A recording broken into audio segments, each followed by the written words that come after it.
오늘 말씀은 예레미야 애가 2장입니다. 딸 시온의 성벽아 라는 주제로 말씀을 전하겠습니다. 1장과 동일하게 2장도 히브리어로 에카, 곧 슬프다로 시작할 뿐만 아니라 딸에 대한 표현이 많이 나옵니다. 1절에 딸 시온이라고 하셨는데 본문 4절, 6절, 8절, 10절, 13절, 18절에도 딸 시온이라고 하십니다. 또한 2절과 5절은 딸 유다라고 했고 13절, 15절은 딸 예루살렘이라고 했으며 11절은 딸 내 백성이라고 했습니다. 여러분 중에 딸을 키워보신 분들은 딸을 향한 특별한 마음이 있음을 다 아실 것입니다. 동일한 자식임에도 불구하고 딸은 아들과 다른 특별함이 있습니다. 저도 딸이 하나 있기 때문에 그런 마음을 10분 이해할 수 있습니다. 아들은 좀 늦게 와도 큰 걱정이 되지 않지만 딸은 조금만 늦어도 걱정이 됩니다. 아들이 여자친구를 사귄다고 할 때와 딸이 남자친구를 사귄다고 할 때의 마음도 다릅니다. 왠지 모를 특별함이 딸에게는 있습니다. 그런데 그렇게 특별함이 있는 딸이 큰 어려움을 당하거나 고통을 당하게 되면 부모로서 견디기가 쉽지 않은 것입니다. 지금 하나님은 당신이 선택하신 이스라엘 백성들을 향해 딸이라고 부르시면서 그 고통을 표현하고 계십니다. 딸들도 여럿이면 특별함이 좀 다를 수 있겠지만 하나뿐이라면, 몇 대째 하나뿐인 딸이라면 더더욱 특별하지 않겠습니까? 이스라엘은 하나님께서 유일하게 선택하신 딸이었습니다. 그런 딸이 이방인에게 노략거리가 되고 말았으니 하나님의 마음이 얼마나 아프고 슬펐겠습니까? 하나님은 선지자를 통해 당신의 마음을 사실적으로 표현하셨습니다. 11절, 내 눈이 눈물에 상하며 내 창자가 끊어지며 내 간이 땅에 쏟아졌으니 이는 딸 내 백성이 패망하여 어린 자녀와 젖 먹는 아이들이 성읍 길거리에 기절함이로다. 딸이 패망하는 것을 보셨을 때에 눈동자가 눈물에 상할 정도로 많이 우셨고 창자가 끊어질 고통을 당하셨으며 간이 땅에 쏟아지는 듯한 아픔을 겪으셨다고 하십니다. 경험해 보지 않고는 이해할 수 없는 모습이지 않겠습니까? 하나님은 이런 아픔을 겪으시면서도 딸 예루살렘을 이방인에게 파셨습니다. 진노하셨습니다. 왜 그렇습니까? 너무나도 사랑하시기 때문입니다. 너무나도 소중하기 때문에 그냥 망하는 것을 보고 있을 수가 없으셨다는 것입니다. 비록 지금은 이방인에게 팔려 고통당하는 것이 슬프고 아프고 힘들지만 새롭게 할 수만 있다면 그 모든 고통을 인내할 수 있기 때문입니다. 선지자는 하나님의 진노를 받을 수밖에 없었던 딸 이스라엘의 죄악에 대해 말씀합니다. 1절, 구름으로 덮으셨는가? 아니라 하늘에서 땅에 던지셨고 그의 발판을 기억지 아니하셨다고 합니다. 구름은 구약 성경에 종종 여호와의 임재의 상징으로 표현이 되었습니다. 본문에 덮으셨는가 라고 의문형으로 말한 것은 덮지 않았기 때문입니다. 하나님의 임재하심이 사라졌다는 말입니다. 또한 땅에 던졌다는 말은 쓸모없는 존재가 되었다는 것입니다. 마치 쓰레기처럼 버려져서 이제는 더 이상 기억되지 않는 존재가 되고 말았다는 표현입니다. 2절, 견고한 성체들을 허물어 땅에 엎으시고 나라와 그 지도자들을 욕되게 하셨다고 하십니다. 5절도 비슷한 표현입니다. 모든 궁궐들을 삼키셨고 견고한 성들을 무너뜨렸다고 말입니다.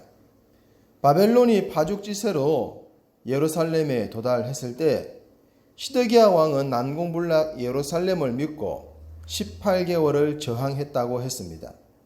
그렇게 강력했던 성읍인데 이제는 무너졌고 엎어졌으니 다 파괴되었다고 합니다. 아무리 사람이 견고한 망대를 세우더라도 여호와께서 지켜주지 않으시면 허사가 되고 마는 것입니다. 4절, 그의 노를 불처럼 쏟으셨다고 합니다. 우리는 소돔과 고모라가 하나님의 진노로 인해 불과 유황에 망했던 것을 잘 알고 있습니다. 애굽의 바로 왕이 하나님을 대적했을 때에 우박이 불덩이처럼 애굽 땅에 쏟아졌던 것도 잘 알고 있습니다. 예루살렘도 예외가 될 수 없었습니다. 하늘로부터 쏟아지는 재앙을 피할 인생은 결코 없기 때문입니다. 7절, 여호와께서 또 자기 제단을 버리시며 자기 성소를 미워하시며 궁전의 성벽들을 원수의 손에 넘기셨음에, 하나님의 상한 마음이 보이십니까? 자기 성소를 미워하셨다. 애지중지 키우던 딸이 믿게 보인다는 것은 슬픔입니다.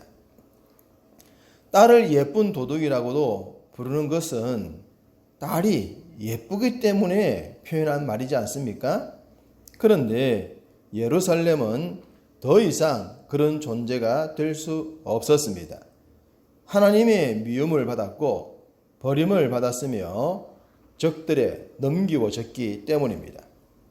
기쁨의 딸이 버림받은 존재가 됨을 목격했던 선지자는 아픈 마음으로 기도합니다. 20절, 여호와여 보시옵소서. 주께서 누구에게 이같이 행하셨는지요? 여인들이 어찌 자기 열매 곧 그들이 낳은 아이들을 먹어오며 제사장들과 선지자들이 어찌 주의 성소에서 죽임을 당하오리이까? 이미 선지자는 1장 20절에서도 그렇게 기도했었습니다. 여호와여 보시옵소서라고 말입니다. 하나님께서 아무리 미워하셨다고 하더라도 현재 고통당하는 이스라엘을 외면하지 마시라고 말입니다. 여인이 낳은 자식을 먹을 정도로 황폐해졌으며 주의 종들이 성소에서 죽임을 당할 수밖에 없는 그런 상황을 하나님 외면하지 마시라는 겁니다. 하나님께서 직접 보셔야만 이 모든 고통이 끝날 수 있습니다. 그렇게 기도하고 있습니다. 그러면서 선지자는 이스라엘 백성들을 향해서도 부르짖었습니다. 18절과 19절을 보시면 딸 시온의 성벽아, 너는 밤낮으로 눈물을 강처럼 흘릴지어다. 스스로 쉬지 말고 내 눈동자를 쉬게 하지 말지어다. 초저녁에 일어나 부르짖을지어다. 내 마음을 주의 얼굴 앞에 물 쏟듯 할지어다. 갓길 어귀에서 주려 기진한 내 어린 자녀들의 생명을 위하여 주를 향하여 손을 들지어다. 예레미야는 눈동자가 상할 정도로 눈물을 흘리며 예루살렘의 고통이 끝나기를 기도했었습니다. 때로 창자가 끊어질 정도로 기도했고 간이 땅에 쏟아지는 듯한 아픔으로 기도하지 않았습니까? 자신이 잘못하지 않았음에도 말입니다. 그렇다면 범죄한 당사자들인 이스라엘 백성들은 어떠해야겠습니까? 선지자보다 더한 기도를 해야 하는 것이 정상이지 않겠냔 말입니다. 그래서 자신처럼 기도했으면 좋겠다고 했던 것입니다. 밤낮으로 강물 같은 눈물을 흘린다면 하나님께서 불쌍히 여기시지 않겠느냐고 말입니다.